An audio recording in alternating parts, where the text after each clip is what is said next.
जय श्री राम। और आज हम लोग उपस्थित हैं एक नए वीडियो में जिसमें हमारे साथ प्रवीण भाई जुड़े हैं और इन्होंने अभी रिसेंटली ही एक बाइक परचेज़ की है, अपाचे RTR 160 और आइए इनसे जानते हैं कि क्या कारण खास रहा है और इस बाइक के बारे में और भी बहुत सारी बातें हम इनसे जानेंगे। तो प्रवीण जी नमस्कार।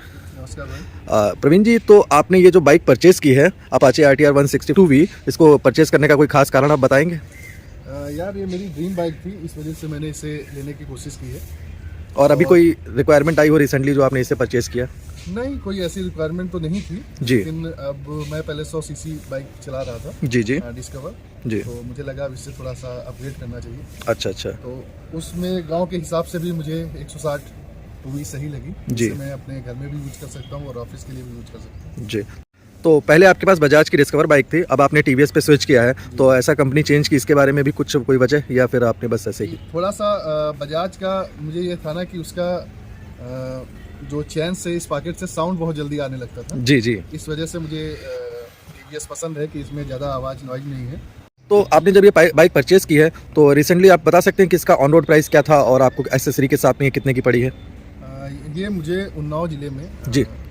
पूरा ऑन रोड प्राइस इसका 1,49,000 रुपये मतलब कैश डिलीवरी दे रहा है। जी। तो और एसेसरीज आप देख सकते हो जितना इसमें लगा हुआ है सभी मुझे पूरा ऐसे ही मिला हुआ है। जी जी क्योंकि इसमें मैंने अलग से नहीं लगवाया है। जी। पूरा मुझे ऐसे ही मिला हुआ है। तो आपने इसे कैश ही मतलब लिया है, कोई फाइनेंस वगैरह का मैटर नहीं था? लिया मैंने। जी। फाइनेंस पे मुझे ज़्यादा महंगी पड़ रही थी, तो इस वजह से मैंने कैश लिया। अच्छा जी। तो प्रवीण जी, इसमें मेरे हिसाब से 3 वेरिएंट आते हैं, एक ड्रम ब्रेक रहती है और एक आपका डिस्क ब्रेक और एक ब्लूटूथ वर्जन रहता है, तो आपने कौन सा वाला वर्जन परचेज किया है? ये मेरा ड्यूल डिस्क ब्रेक है जी और इससे जो अपग्रेड वर्जन है वो ब्लूटूथ के साथ कनेक्टिविटी वाला है। जी। तो मुझे वैसे ब्लूटूथ की इतनी ज़रूरत नहीं थी, जी। इस वजह से मैंने डिस्क ब्रेक लिया जी। हाईवे वगैरह पे चलने पे डिस्क के लिए आराम हाँ, रहेगा। बैक में डिस्क होनी चाहिए। जी जी जी। प्रवीण जी, आपसे ये पूछना चाहेंगे कि आज जो हमारा रिसेंटली जो ज़माना चल रहा है वो 4V का चल रहा है, तो इसमें आपने 2V ही क्यों परचेज किया? ऐसा क्या खास कारण था जो आपको 2V ही लेनी थी?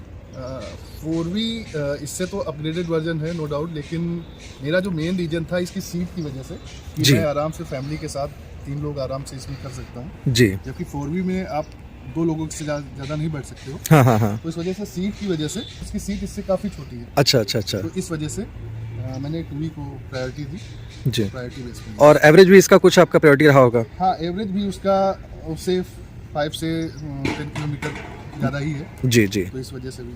और 4V में थोड़ा सा परफॉर्मेंस ज़्यादा रहती है जिस वजह से एवरेज गिरता है और आपको इतनी परफॉर्मेंस की नीड भी नहीं होगी शायद, इस वजह से आपने जो है 4V को स्किप किया। हाँ, इतनी ज़्यादा मुझे ज़रूरत नहीं थी जी। क्योंकि मुझे जो ऑफिस जाने के लिए था वो इतना ज़्यादा पावर की मुझे ज़रूरत भी नहीं थी, नॉर्मली यूज के लिए बाइक सही है। जी जी जी। तो अब आइए जानते हैं कुछ गाड़ी के बारे में, कुछ फीचर्स जानते हैं और फिर बात करते हैं कि इसका ओवरऑल आपका ओनरशिप रिव्यू कैसा रहा है अभी तक। तो ओवरऑल ये है गाड़ी का कुछ लुक और ये इसका साइड प्रोफाइल है और इसका हम फ्रंट चेक करते हैं जो कि गाड़ी का कुछ ऐसा दिखने में आता है। लुक्स इसके नो डाउट बहुत अच्छे हैं और अब हम इसके बारे में बात करते हैं कि क्या क्या ये फीचर अपने साथ लेकर आती है। तो सबसे पहले इसका इंस्ट्रूमेंट क्लस्टर देखते हैं, पहले से ही अपग्रेड हो चुका है और अब ये फुल डिजिटल आता था। पहले क्या होता था कि थोड़ा सा एनालॉग और थोड़ा सा डिजिटल होता था, अब इसको फुली डिजिटलाइज कर दिया है TVS ने।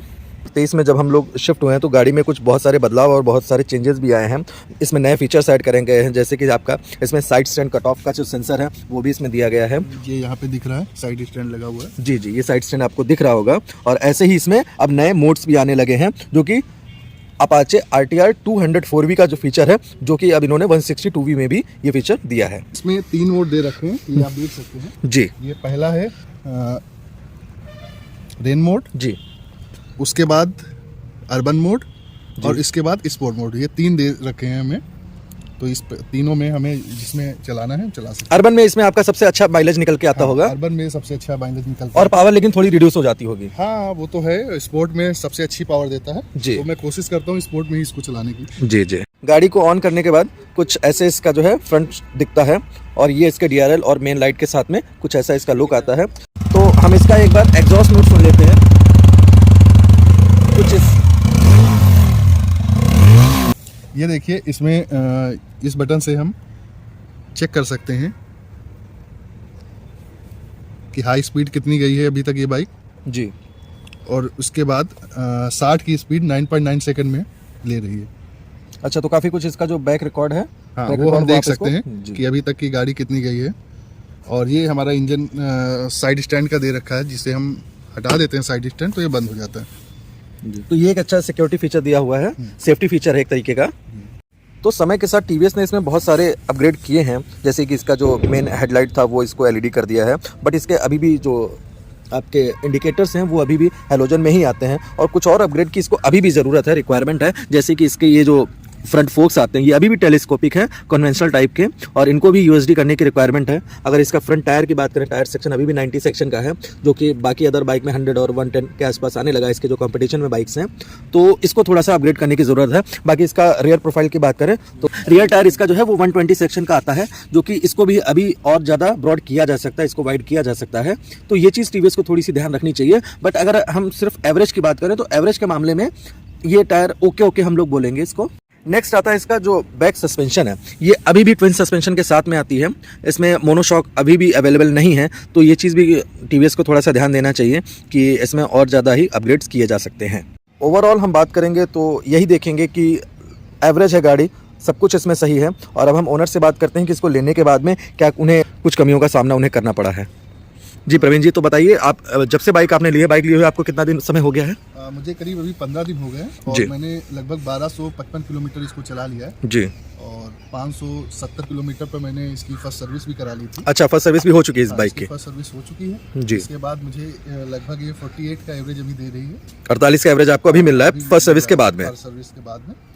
और जो अभी इसमें मुझे कमियां नजर आई कि ये बाइक वाइब्रेट बहुत करती है। वाइब्रेशन अभी है इसमें? वाइब्रेशन है, जिसकी वजह से वाइजर वाइब्रेट करता है, इसकी टंकी वाइब्रेट करती है जी। और हैंडल में वाइब्रेशन ज़्यादा है जी। जिस वजह से अगर आप लंबी राइड कर रहे हो तो आपके हाथ या उसमें पेन हो सकता है, शोल्डर में पेन हो सकता है। जी। तो ये थोड़ा सा कंपनी को सही करना चाहिए कि इतना पैसा लगा रहा है आदमी, जी। तो थोड़ा सा ये चीज़ देखनी चाहिए। जी। तो वाइब्रेशन, इसका मतलब कि इंजन में उतनी अच्छी रिफाइनमेंट आपको नहीं मिली जितना आपने सोचा था, एक्सपेक्ट किया था?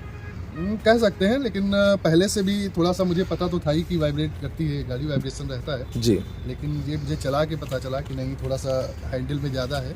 जी। तो आप अगर पॉस्चर आपका सही नहीं है चलाते समय तो आपको दिक्कत हो सकती है और आपको इंजरी हो सकती है। तो थोड़ा सा ये देख के चलाएं और अपने हिसाब से गाड़ी परचेज करें। जी। बाकी इसका जब राइड करते समय इसके हैंडल में जो आपको स्टेबिलिटी वगैरह है उसमें तो कोई आपको प्रॉब्लम नहीं है? वो आप 103 तक मैं बाइक को ले गया हूँ, जी। तो बढ़िया है। और ब्रेकिंग सिस्टम इसका कैसा है? बढ़िया, एबीएस सिस्टम बढ़िया काम कर रहा है। जी। फ्रंट इसमें एबीएस आता है? हाँ, फ्रंट एबीएस है इसमें। तो एबीएस अच्छे से काम करता है? अच्छे से। आपका ब्रेकिंग में अभी आपको कोई ऐसा इशू? कोई इशू नहीं है, बढ़िया चल रहा है। जो इसका सिटिंग पोस्चर है, बैठने का जो पोजीशन और वगैरह है, उसमें आपको कोई समस्या, कोई दिक्कत आई हो? नहीं, अभी वैसे कोई समस्या नहीं आ रही है। जी। तो इसकी हैंडलिंग भी आपको अच्छी लगी, सब कुछ ओवरऑल अच्छा लगा आपको? हाँ, जिस का हिसाब से मेरी ड्रीम बाइक थी, तो आप तो तारीफ करेंगे ही इसकी। जी। तो ओवरऑल आपको सिर्फ एक ही इसमें नेगेटिव पॉइंट दिखा कि इसके वाइब्रेशंस? जी। तो चलिए, आज के लिए इतना ही इस वीडियो में, मिलते हैं नेक्स्ट वीडियो में। धन्यवाद। नमस्कार।